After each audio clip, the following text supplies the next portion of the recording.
आज मैं आपके सामने लेकर आया हूँ KTM Duke 250 generation 3 ebony black. मैंने इस बाइक को 21 अप्रैल 2025 में खरीदा था और अब तक 6000 से ज़्यादा किलोमीटर तक राइड कर चुका हूँ। आज का वीडियो कंप्लीट है, स्पेसिफिकेशन से लेकर रियल वर्ल्ड राइडिंग एक्सपीरियंस तक, pros and cons, maintenance cost और ये बाइक एक्चुअली किसके लिए बेस्ट है, ये सब कुछ आज हम डिटेल में बात करने वाले हैं। जनरेशन 3 में बहुत इंपॉर्टेंट चेंजेस हुए हैं। सबसे पहला है द बिग इंजन। पहले की ड्यूक 250 का इंजन बेसिकली 390 का कट डाउन वर्जन था, लेकिन अब ये कंप्लीटली नया इंजन है। 248.8 सीसी का liquid cooled LC4C single cylinder engine. सबसे बड़ा चेंज, अब ये SOHC है, DOHC नहीं। मतलब सिंगल ओवरहेड कैमशाफ्ट और इसमें है हायर कंप्रेशन रेशियो। परफॉर्मेंस की बात करें तो इसमें हमें मिल जाती है 31 PS की पावर एंड 25 Nm का टॉर्क। लीनियर पावर डिलीवरी है जो कि स्मूथ और प्रेडिक्टेबल है। आरपीएम की बात करें तो 6000 तक तो एफर्टलेस, उसके बाद इट गेट्स रियली इंटरेस्टिंग। तो ये सबसे ज्यादा अनड्यूक्ड ड्यूक है। वेट है इसका 169 kg जो कि बहुत लाइट है। फ्यूल टैंक पहले इसमें आता था 13.5 लीटर्स का, जो कि अब बढ़ के 15 लीटर्स का कर दिया गया है। सीट हाइट यहाँ पे हमें मिल जाती है 800 की, जिसे हम 820 तक बढ़ा सकते हैं। इसकी ग्राउंड क्लियरेंस है 176 एंड टायर प्रोफाइल की बात करें तो typically uses MRF steel brace, 110/70 section front wheel and 150/60 section rear wheel.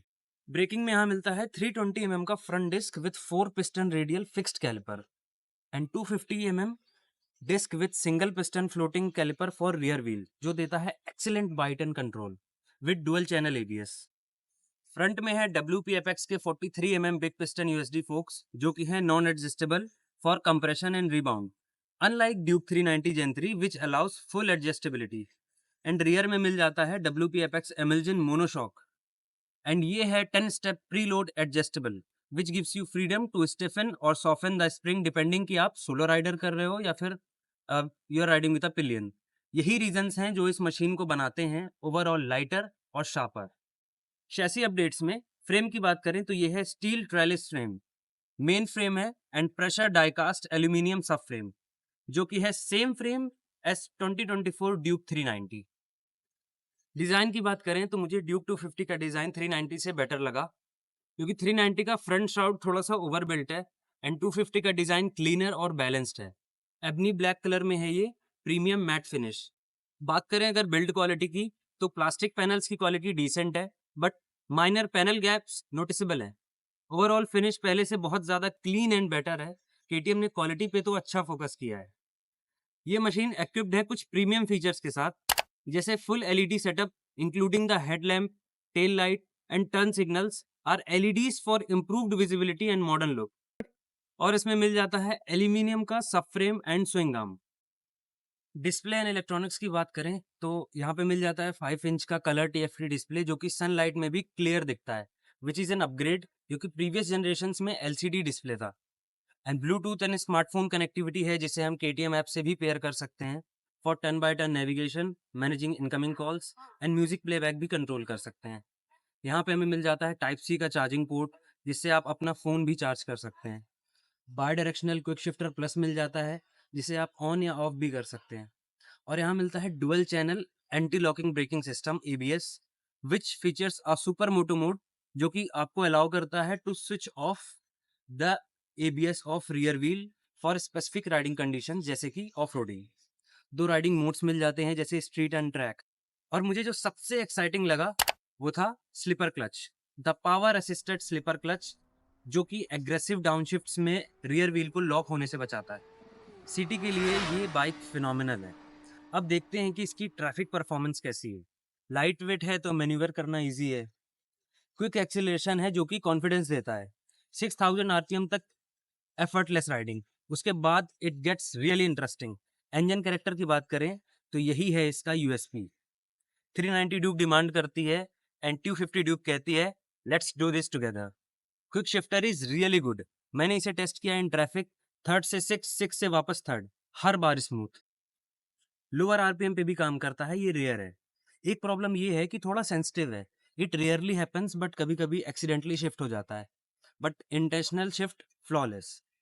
Heat issue की बात करें अगर, तो गर्मियों में ट्रैफिक में आपके पैरों की अच्छी सेकाई हो सकती है। रेडिएटर से काफ़ी हीट पैरों पे पड़ती है, तो टेस्ट साइट ज़रूर करना हीट चेक करने के लिए। मैन्यूवरेबिलिटी की बात करें तो बाइक कितनी कॉम्पैक्ट है ये आपको पता चलेगा कि स्टीयरिंग इनपुट जैसे ही देते हो आप, वैसे ही it's happening under you not ahead. Wheelbase feels tiny. Bike तुम्हारे दिमाग से कनेक्टेड लगती है। यू टर्न्स, पार्किंग, सब easy. You will feel really connected to the response with this bike. अब बात करते हैं हाईवे और हैंडलिंग की। हाईवे क्रूजिंग में 100 से 110 किलोमीटर तक तो बहुत कंफर्टेबल है।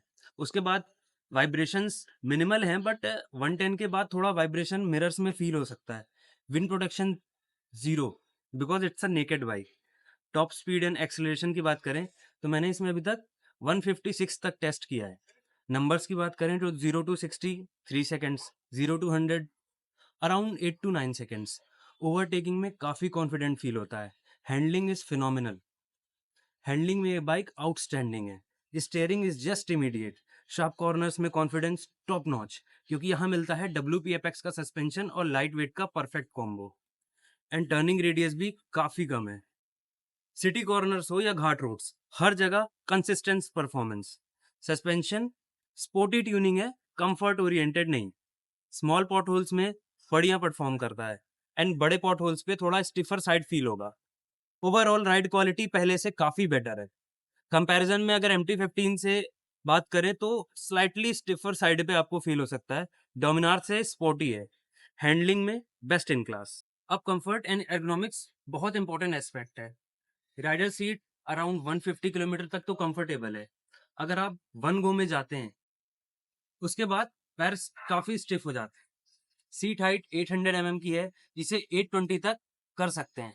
शॉर्ट राइडर्स के लिए ज़्यादा चैलेंजिंग नहीं होगा। अगर आप 5'7" से नीचे हो तो टेस्ट राइड अच्छे से कर। सीट कवर्ड एंड डिज़ाइन काफ़ी क्लेवर है। मिडिल में नॉर्मल फैब्रिक मिल जाता है, साइड्स पे टेक्सचर्ड ग्रिपी फैब्रिक, जिस वजह से एग्रेसिव राइडिंग में स्लाइड नहीं होते। पिलियन सीट थोड़ा हार्ड है। शॉर्ट राइड्स के लिए ठीक है, बट लॉन्ग राइड्स में बहुत अनकंफर्टेबल है। ग्रैब रेल्स अच्छे हैं। फुट पैक स्पोर्टी पोजीशन में आते हैं। एंड राइडर पोजीशन की बात करें तो अपराइट है, वेरी स्लाइटली फॉरवर्डिंग लीन। टैंक नैरो है तो नीज को ग्रिप अच्छे से कर सकते हैं। स्पेसेस की बात करें तो फ्रंट टू बैक लिमिटेड है। 6 फीट प्लस या 90 kg प्लस हो तो क्रैम्प फील हो सकता है। टेस्ट राइड पे पोजीशन अच्छे से चेक करना। टूरिंग पर्सपेक्टिव से देखें तो 4 to 500 एक दिन में कंफर्टेबल है। 500 या उससे प्लस ड्राइव करते हैं तो थकान हो सकती है। अगर कंपेयर करें तो स्पीड 400 से स्लाइटली लेस कंफर्टेबल, डोमिनार से definitely less touring friendly. Fuel efficiency and performance की बात करें तो रियल वर्ल्ड नंबर्स बहुत प्रैक्टिकल हैं। फ्यूल एफिशिएंसी सिटी में अराउंड 30 kmpl कंसिस्टेंटली मिल जाता है। हैवी ट्रैफिक में 28 to 30 से कम मैंने कभी एक्सपीरियंस नहीं किया। हाईवे पे अराउंड 35 kmpl मिल जाता है। 90 to 100 kmph पे क्रूज करते हैं तो एग्रेसिव राइडिंग पे अराउंड 28 kmpl तो एवरेज मिल ही जाता है। अब सबसे ज़्यादा इंटरेस्टिंग बात इसकी 15 लीटर का टैंक रेंज टूरिंग के लिए बहुत अच्छा है। पहले 13.5 था, बट अब 15 लीटर्स एक नोटिसेबल इंप्रूवमेंट है। पावर डिलीवरी की बात करें तो 6000 RPM तक smooth and linear, 6000 to 8000 interesting होता है, and after 8000 plus top end punch. Acceleration feel की बात करें तो 0 to 60 काफ़ी क्विक लगता है सिटी में। 60 to 100 भी काफ़ी डिसेंट है। रियल वर्ल्ड ओवरटेकिंग की बात करें तो its top notch. E20 fuel के साथ कोई इश्यूज नहीं है अब तक, but mileage 1-2 kmpl come feel होता है। मेंटेनेंस एंड ओनरशिप में प्रैक्टिकल ओनरशिप एस्पेक्ट्स से अगर देखा जाए या फिर ऑनेस्ट फीडबैक, तो मेंटेनेंस कॉस्ट में general service around 25 to 3000 cost करेगी। ऑयल चेंज करना है हर 5 से 6000 किलोमीटर में। KTM पार्ट्स थोड़े एक्सपेंसिव हैं, बट थर्ड पार्टी ऑप्शंस काफ़ी अवेलेबल हैं। सर्विस इंटरवल्स की बात करें तो फर्स्ट सर्विस 1000 किलोमीटर पे, उसके बाद 5 to 6000 किलोमीटर या हर 6 महीने में। सर्विस स्किप बिल्कुल मत करना। स्पेयर पार्ट्स में KTM नेटवर्क अब काफ़ी अच्छी है metro cities and tier 2 cities में। टीयर 3 सिटीज़ में थोड़ा प्रॉब्लम हो सकता है, बट ऑनलाइन पार्ट्स ऑर्डर कर सकते हैं। कॉमन इश्यूज वो सबसे पहले ये था हीट मैनेजमेंट। गर्मियों में अगर ट्रैफिक में फंस गए तो हालत ख़राब है फिर तो। Paint quality is not so good. Scratches जल्दी पड़ते हैं। मिरर्स में काफ़ी वाइब्रेशन फील होता है in higher RPMs। Daily usability में कोल्ड स्टार्ट में कोई इश्यूज नहीं है। टर्निंग रेडियस काफ़ी अच्छा है। रीसेल वैल्यू की बात करें तो KTM की ब्रांड वैल्यू हाई है यंग राइडर्स में। 2 से 3 साल के बाद डिसेंट रीसेल एक्सपेक्ट कर सकते हैं। बस सर्विस रिकॉर्ड्स मेंटेन रखना। प्रैक्टिकल ओनरशिप थोड़ा एक्सपेंसिव है, मेंटेन करना, लेकिन बजट है तो कोई इश्यूज़ नहीं है। प्रोज़ एंड कॉन्स की बात करें, तो जिसके टॉप प्रोज़ में सबसे पहला आता है हैंडलिंग एंड कॉर्नरिंग, जो कि बेस्ट इन क्लास है। Engine character is friendly and forgiving, perfect for riders and experienced भी एन्जॉय कर सकते हैं। City performance is quick, nimble, easy to manoeuvre and excellent in traffic. Premium features की बात करें तो इसमें आता है quick shifter plus, Bluetooth, LED and aluminium components. इसके साथ ही ब्रांड वैल्यू भी मिल जाती है। एंड बिल्ड क्वालिटी जेन 3 में डेफिनेटली बेटर है, it feels really premium. Top cons की बात करें तो हीट मैनेजमेंट में तो समर में इसका ओवर हीट होना is a headache. Maintenance cost भी थोड़ा एक्सपेंसिव साइड पे है। पिलियन कंफर्ट की बात करें तो हार्ड सीट है, लॉन्ग राइड्स में काफ़ी अनकंफर्टेबल है। टूरिंग लिमिटेशंस भी हैं, जैसे कि लॉन्ग डिस्टेंस में बिल्कुल भी कंफर्टेबल नहीं चल सकते। And wind protection zero, obviously because it's a naked bike. कुछ माइनर इश्यूज भी हैं, जैसे पेंट में स्क्रैचेस काफ़ी इजीली आ जाता है। एंड कभी कभी सेकंड गियर में न्यूट्रल भी हो जाती है। अब डिसीजन आपका है, क्या इंपॉर्टेंट है आपके लिए। तो फाइनली ड्यूक 250 जेन 3 किसको लेनी चाहिए? इट्स अ डेफिनेटली बाय अगर आप यंग एंड एंथुजियास्टिक राइडर हैं एंड 18 टू 30 के बीच में है। आपकी मेन प्रायोरिटी सिटी में चलाना है, हैंडलिंग एंड परफॉर्मेंस प्रायोरिटी भी चाहिए एंड ब्रांड वैल्यू भी।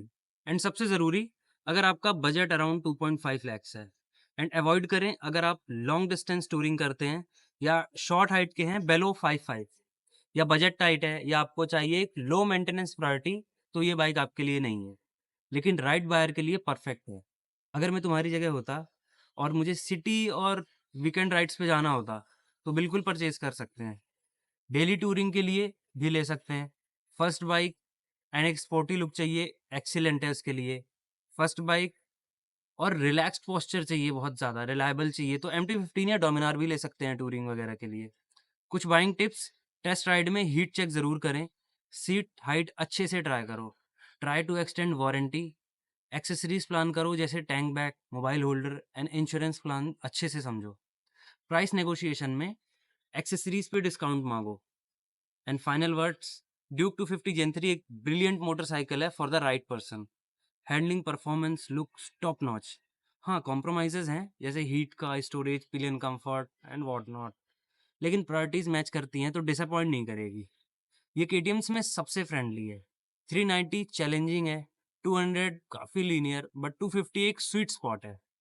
यंग राइडर हो, सिटी और वीकेंड राइड्स करते हो एंड स्पोर्टी बाइक चाहिए तो एंजॉय कर सकते हो। तो दोस्तों, ये थी कंप्लीट और honest review KTM Duke 250 gen 3 की। क्वेश्चंस हैं तो कमेंट में पूछिए, मैं रिप्लाई करूंगा। वीडियो पसंद आई तो लाइक बटन दबाओ, शेयर करो, बेल आइकन प्रेस करो और अपने उन दोस्तों को शेयर करो जो बाइक परचेज करने का सोच रहे हैं। आने वाले वीडियोस में हम कवर करेंगे modifications guide, long term review, comparison videos and accessories recommendation. तब मिलते हैं अगले वीडियो में। Ride safe and ride smart. जय हिंद, थैंक यू।